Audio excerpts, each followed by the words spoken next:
Bonjour à tous, j'espère que ça va bien fonctionner parce que j'ai plus internet. Nous voici réunis pour un petit instant de lecture. Une lecture qui ira rejoindre la collection Allan Kardec, The Black Spirit. Donc c'est pas un... Voilà, qui fait du bien en fin de journée avec Miss Shannon. Ma chérie, ça va? J'adore ce petit instant, de le partager avec vous. En plus, c'est super sympa. Voilà, The Black Spirit, ça porte son nom. Et c'est parti pour la lecture, un petit instant entre nous.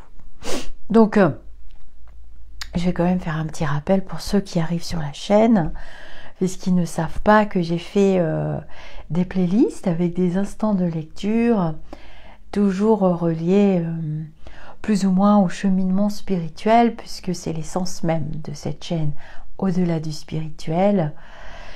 Et donc dans les playlists, vous pouvez suivre un numéro 1, numéro 2, donc j'ai fait les esprits gentils, les esprits des meurtriers, les esprits gna gna gna gna gna gna. Ça permet de pouvoir avoir un moyen de comparaison. Donc c'est un livre d'Allan Kardec qui s'appelle Le ciel et l'enfer.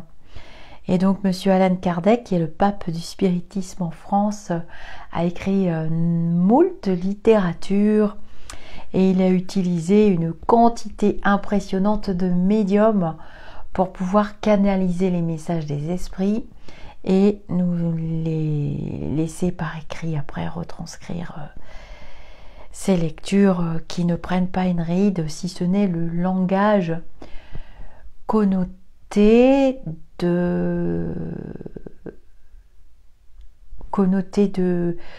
d'inspiration chrétienne. Voilà, judéo-chrétienne, le mot Dieu est régulièrement utilisé, et des mots chrétiens, puisque catholiques, puisqu'il faut bien mettre un mot sur un chat blanc ou un chat noir. Bon, ça fait partie de la culture de l'époque.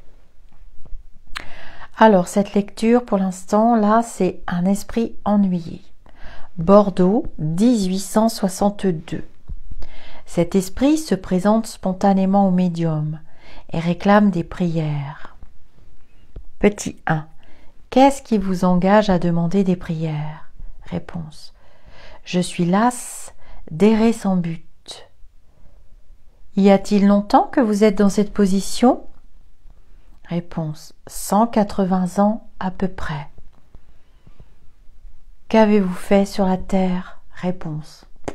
Rien de bon. Quelle est votre position parmi les esprits? Je suis parmi les ennuyés. Ceux-ci ne forment pas une catégorie. Réponse. Tout comme catégorie parmi nous, toute forme de catégorie, il y a toute forme, tout. Chaque sensation rencontre ou ses semblables ou ses sympathiques qui se réunissent. Pourquoi, si vous n'étiez pas condamné à la souffrance, êtes-vous resté si longtemps sans vous avancer? Réponse. J'étais condamné à l'ennui. C'est une souffrance parmi nous. Tout ce qui n'est pas joie est douleur. Vous avez donc été forcé de rester errant malgré vous? Ce sont des causes trop subtiles pour votre intelligence matérielle. Eh bien, essayez de me les faire comprendre. Ce serait un commencement d'utilité pour vous. Je ne pourrais pas, n'ayant pas de terme de comparaison. Une vie éteinte sur terre laisse à l'esprit qui n'en a pas profité ce que le feu laisse au papier qu'il a consumé. Des étincelles qui rappellent aux cendres, encore unies entre elles, ce qu'elles ont été et la cause de leur naissance, ou si tu veux, de la destruction du papier.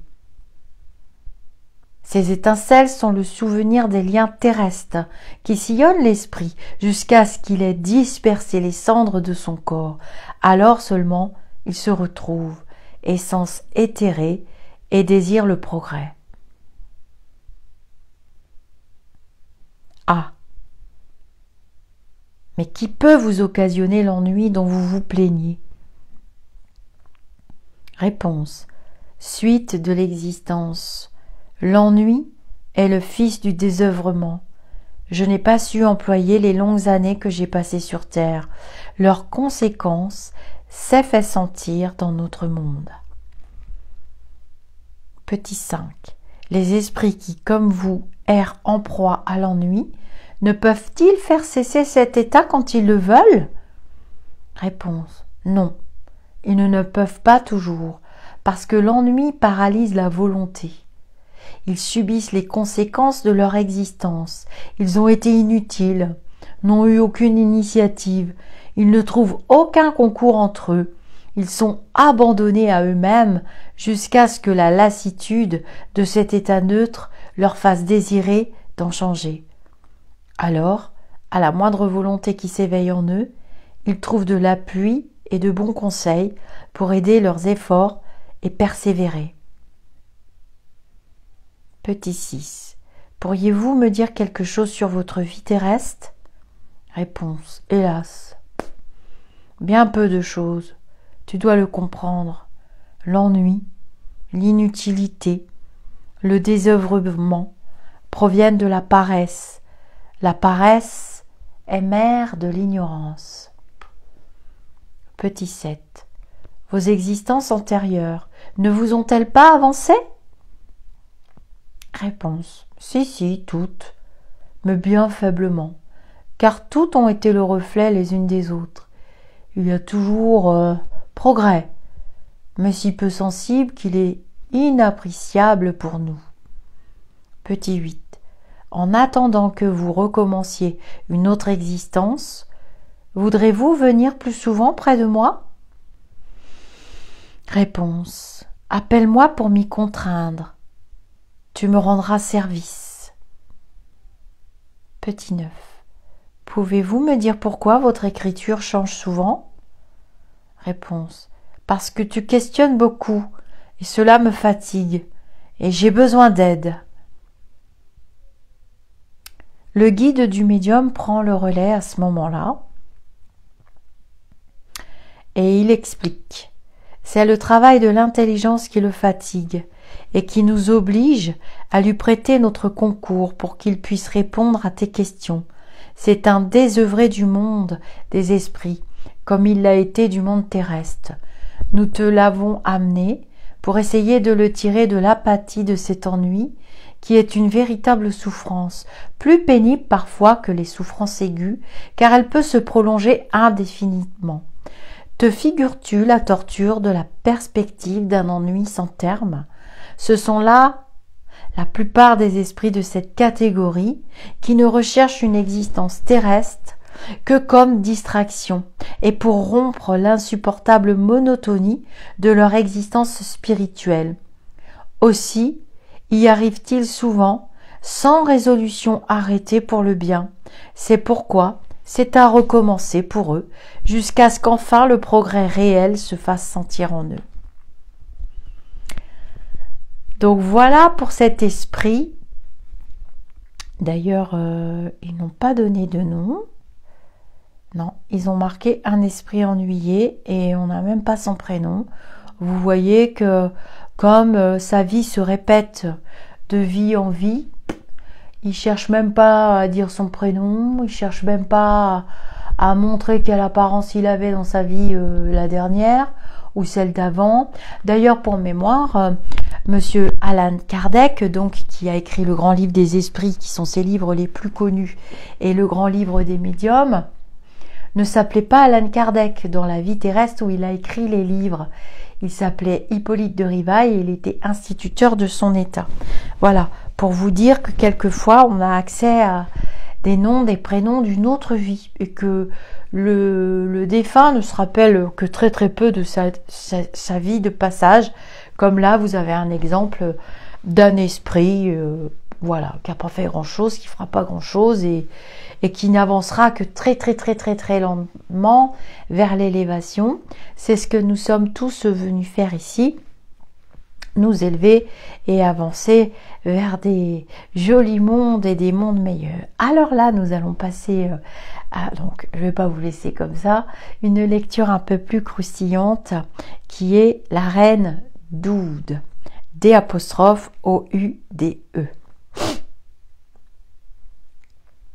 Morte en France en 1858. Alors, c'est parti pour la lecture. Quelle sensation avez-vous éprouvée en quittant la vie terrestre? Réponse. Bon, je ne saurais dire. J'éprouve encore du trouble. Êtes-vous heureuse? Réponse. Je regrette la vie, je ne sais, j'éprouve une poignante douleur.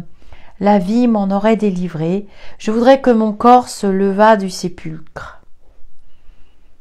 Regrettez-vous de n'avoir pas été enseveli dans votre pays ou de l'être parmi les chrétiens? Réponse. Oui, oui, oui. La terre indienne pèserait moins sur mon corps. Que pensez-vous des honneurs funèbres rendus à votre dépouille? Réponse. Ils ont été bien peu de choses.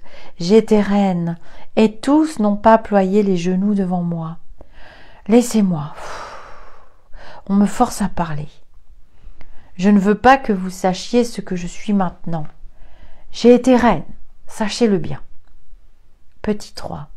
Nous respectons votre rang, et nous vous prions de vouloir bien nous répondre pour notre instruction. Pensez-vous que votre fils recouvrera un jour les états de son père? Réponse. Certes, mon sang régnera. Il en est digne. Attachez-vous à la réintégration de votre fils la même importance que de votre vivant? Réponse. Mon sang ne peut être confondu dans la foule. Petit 4. On a pu inscrire sur votre acte de décès le lieu de votre naissance. Pourriez-vous le dire maintenant? Réponse. Je suis né du plus noble sang de l'Inde. Je crois que je suis né à Delhi. Vous qui avez vécu dans les splendeurs du luxe et qui avez été entouré d'honneur, qu'en pensez-vous maintenant? Réponse. Il m'était dû.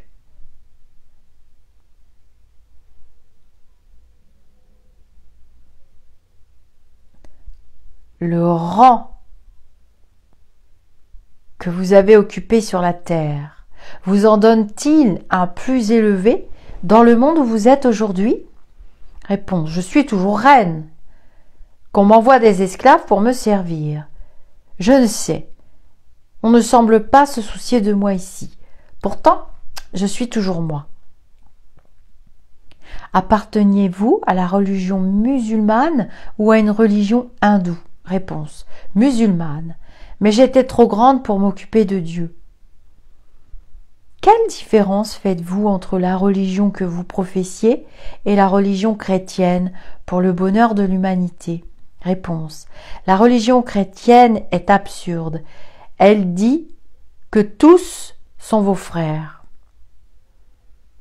Quelle est votre opinion sur Mahomet? Réponse. Il n'était pas fils de roi. Croyez-vous qu'il eut une mission divine?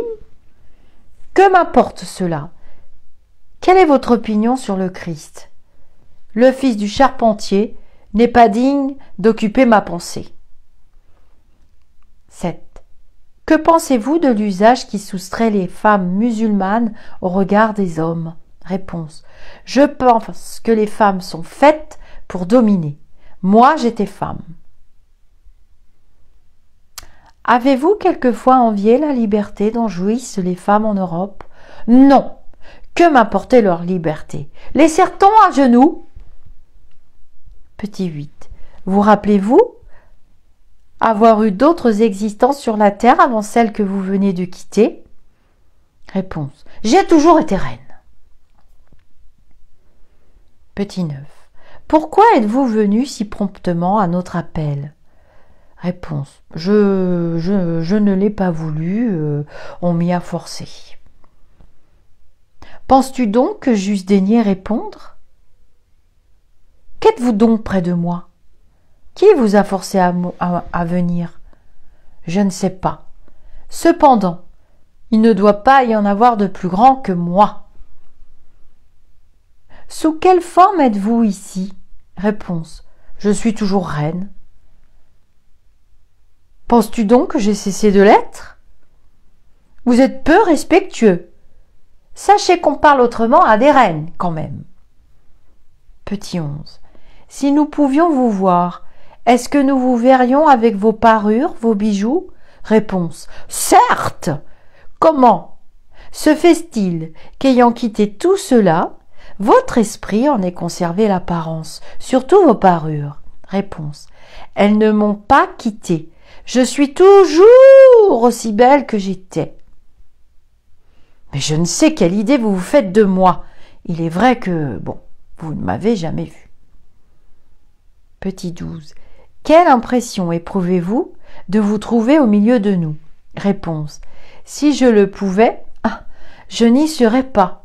Vous me traitez avec si peu de respect. Alors, Saint Louis, qui est un esprit qui était très présent dans les cercles spirites à l'époque d'Allan Kardec, a pris le relais. Comme dans la lecture précédente, les guides mettent un terme, c'est souvent le cas d'ailleurs, ça ne prend pas une ride, c'est pour ça que je fais ces lectures. Donc Saint Louis dit « Laissez-la la pauvre égarée, ayez pitié de son aveuglement, qu'elle vous serve d'exemple, vous ne savez pas combien souffre son orgueil. » En évoquant cette grandeur déchue, maintenant dans la tombe, nous n'espérions pas des réponses d'une grande profondeur, vu le genre d'éducation des femmes de ce pays. Mais nous pensions trouver en cet esprit, sinon de la philosophie, du moins un sentiment plus vrai de la réalité et des idées plus saines sur les vanités et les grandeurs d'ici-bas. Loin de là. Chez lui, les idées terrestres ont conservé toute leur force. C'est l'orgueil qui n'a rien perdu de ses illusions, qui lutte contre sa propre faiblesse et qui doit en effet bien souffrir de son impuissance. Voilà, alors en fait, cet exemple est aussi très très intéressant à travailler et il a toute sa place sur la chaîne Au-delà du spirituel, puisque on voit une forme de médiumnité. Là, vous voyez bien que souvent, au cours de ces lectures, les médiums, et c'est fait référence dans tous les livres d'Allan Kardec, ne voient pas. Dans les playlists, si vous retombez sur la playlist où j'ai fait les meurtriers, les assassins et les communications spirites qui ont eu lieu avec ces esprits très difficiles à cerner, il a été utilisé une quantité assez impressionnante de médiums. D'ailleurs, il y a un des esprits, je ne sais plus si c'est la Pommeraye ou un autre, il me semble que c'est lui, qui explique que quand il veut effrayer les gens qui viennent dans la maison où il a commis plein de meurtres, c'était dans les années 1800, il avait commis des meurtres dans les années 1700, début 1800, il explique que s'il veut, il peut se faire voir et que pour effrayer les gens, puisque c'est un esprit mauvais, et les esprits mauvais tendent à évoluer aussi, ils ont leur forme de souffrance aussi, eh bien, il se présente taché de sang, avec le couteau et tout, et tout, et tout. Mais c'est extrêmement rare. En fait, ça, c'est le propre d'un esprit voyant, d'un médium voyant. Et un médium voyant, il voit le défunt. Mais il voit le défunt tel qu'il veut bien se présenter à lui. Le médium voyant, et Madame Kardec l'explique. Madame Darré, Patricia Darré, l'explique très bien dans son dernier livre de ses rencontres avec Walter Hofer. Elle explique que elle le voit jamais sous la même forme.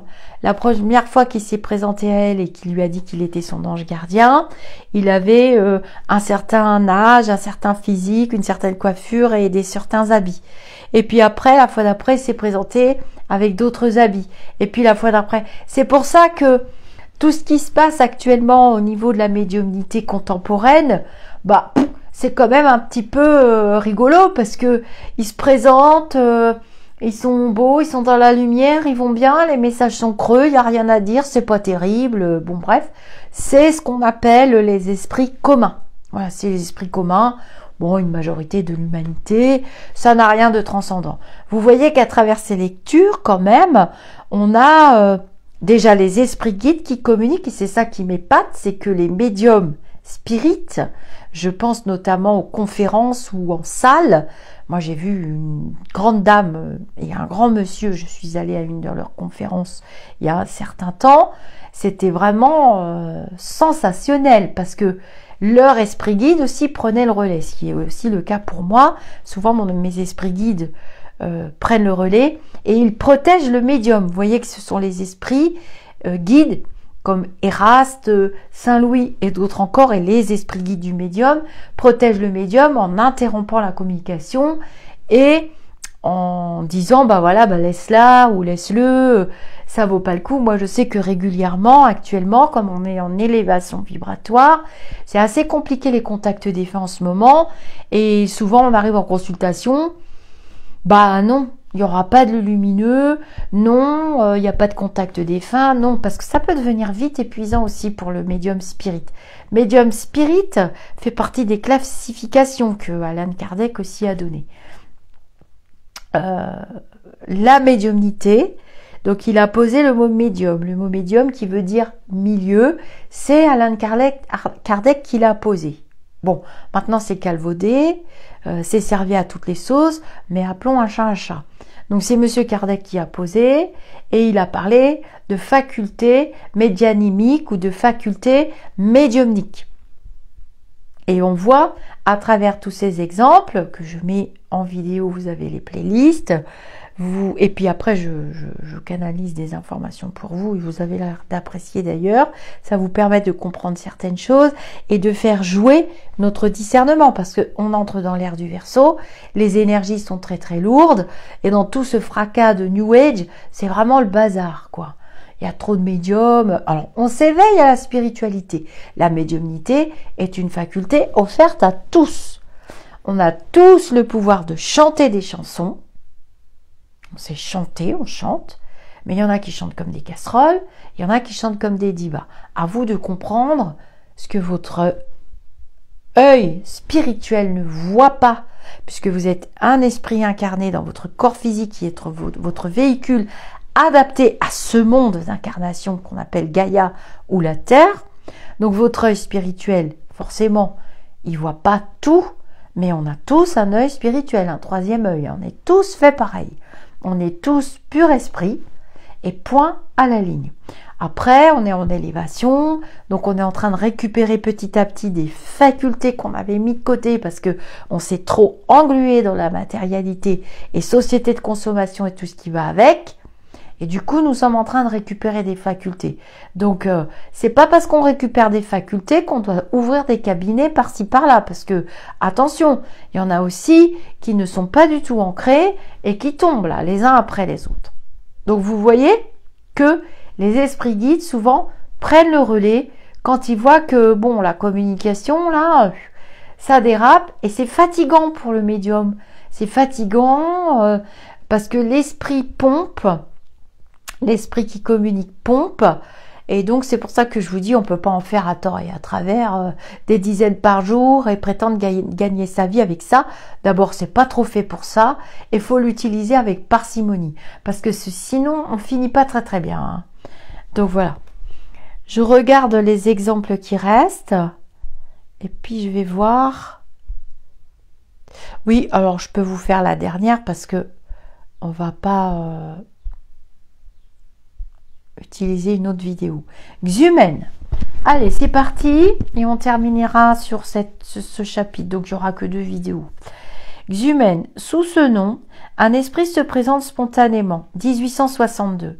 Au médium habitué à ce genre de manifestation, car sa mission paraît être d'assister les esprits inférieurs que lui amène son guide spirituel, dans le double but de sa propre instruction et de leur avancement. Alors, c'est intéressant. Moi, j'ai bien fait d'écouter mon propre guide Parce que vous voyez que le guide, quand vous vous ouvrez à la spiritualité, pour de vrai, hein, pas pour gagner des sous ou pas pour aller dans votre ego, mon Dieu, ça y est, j'ai des capacités. Non, non, non. L'ego, le pouvoir, l'argent n'ont pas leur place dans la spiritualité, sinon ça ne marche pas. On n'est pas dans des vibrations pures. Donc vous voyez que là, c'est le guide du médium qui vient et qui amène, parce que ça aide aussi le médium à s'élever, à avancer, et on est vraiment dans le plan de vie de la personne incarnée, en l'occurrence le médium. Mais c'est un petit peu pareil pour moi, par rapport à la voyance et au contact des défunts que j'ai. C'est pas ma spécialité, bon, j'en fais pas tous les jours. Par rapport à la voyance, qui est de vous expliquer ce que vous faites là, de vous dire voilà, il y a ça, ça, ça. Ne vous inquiétez pas de vous préparer quelquefois à d'autres plans de vie, d'autres plans, parce qu'il y a des choses qui se répètent et autres. Bon, ben ça, c'est ma capacité à expliquer, et ça, c'est un travail que j'ai fait avec mon guide spirituel, mes guides spirituels. Et vous faites pareil avec les vôtres. Petit 1, qui êtes-vous? Ce nom est celui d'un homme ou d'une femme? Réponse, un homme, et aussi malheureux que possible. Je souffre tous les tourments de l'enfer. Petit 2, si l'enfer n'existe pas, comment pouvez-vous en éprouver les tourments? Réponse, question inutile.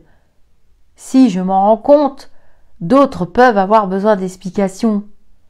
Réponse, je ne m'en inquiète pas. L'égoïsme n'est-il pas au nombre des causes de vos souffrances? Peut-être. Si vous voulez être soulagé, commencez par répudier vos mauvais penchants. Ne t'inquiète pas de ça, c'est pas ton affaire. Commence par prier pour moi comme pour les autres et on verra après. Si vous ne m'aidez pas par votre repentir, la prière sera peu efficace. Si tu parles au lieu de prier, tu m'avanceras peu. Désirez-vous donc avancer? Réponse, peut-être, on ne sait pas. Voyons si la prière soulage les souffrances, c'est l'essentiel. Alors joignez-vous à moi, avec la volonté ferme d'en obtenir du soulagement. Réponse, oui, va toujours. Petit 6, après une prière du médium, faites. Êtes-vous satisfait? Réponse, bof, pas comme je voudrais. Un remède appliqué pour la première fois ne peut pas guérir immédiatement une maladie ancienne. Réponse, c'est possible. Voudrez-vous revenir? Réponse, oui, bon, si tu m'appelles. Là, le guide du médium intervient. Vous voyez, il coupe la conversation.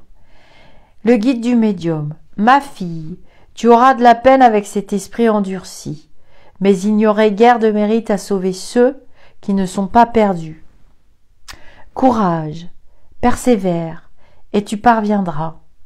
Il n'en est pas de si coupables qu'on ne puisse les ramener par la persuasion et l'exemple, car les esprits les plus pervers finissent par s'amender à la longue. Et si l'on ne réussit pas tout de suite à les amener à de bons sentiments, ce qui souvent est impossible, la peine qu'on a prise n'est pas perdue. Les idées qu'on a jetées en eux les agitent et les font réfléchir malgré eux. Ce sont des semences qui tôt ou tard porteront leurs fruits. On n'abat pas un roc du premier coup de pioche. Ce que je dis là, ma fille, s'applique aussi aux incarnés. Et tu dois comprendre pourquoi le spiritisme, même chez de fermes croyants, ne fait pas immédiatement des hommes parfaits. La croyance est un premier pas. La foi vient ensuite, et la transformation aura son tour. Mais pour beaucoup, il leur faudra venir se retremper dans le monde des esprits. Parmi les endurcis, il n'y a pas que des esprits pervers et méchants. Le nombre est grand de ceux qui, sans chercher à faire le mal, restent en arrière par orgueil, indifférence ou apathie. Ils n'en sont pas moins malheureux, car ils souffrent d'autant plus de leurs inepties qui n'ont pas pour compensation les distractions du monde. La perspective de l'infini rend leur position intolérable et cependant, ils n'ont ni la force ni la volonté d'en sortir. Ce sont ceux qui, dans l'incarnation, mènent ces existences désœuvrées, inutiles pour eux-mêmes et pour les autres, et qui souvent finissent par se suicider, sans motif sérieux, par dégoût de la vie. Ces esprits sont en général plus difficiles à ramener au bien que ceux qui sont franchement mauvais, parce que, chez ces derniers, il y a de l'énergie. Une fois éclairés, ils sont aussi ardents pour le bien qu'ils l'ont été pour le mal. Il faudra sans doute aux autres bien des existences pour progresser sensiblement, mais petit à petit, vaincus par l'ennui, comme d'autres par la souffrance, ils chercheront une distraction dans une occupation quelconque qui plus tard deviendra pour eux un besoin.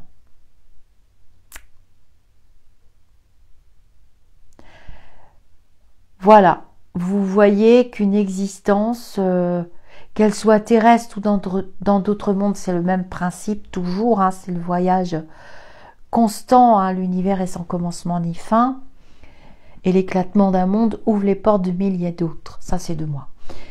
Vous voyez que le voyage est constant et infini, et qu'on peut rencontrer des esprits qui ne font rien pendant des dizaines et des dizaines et des centaines d'années.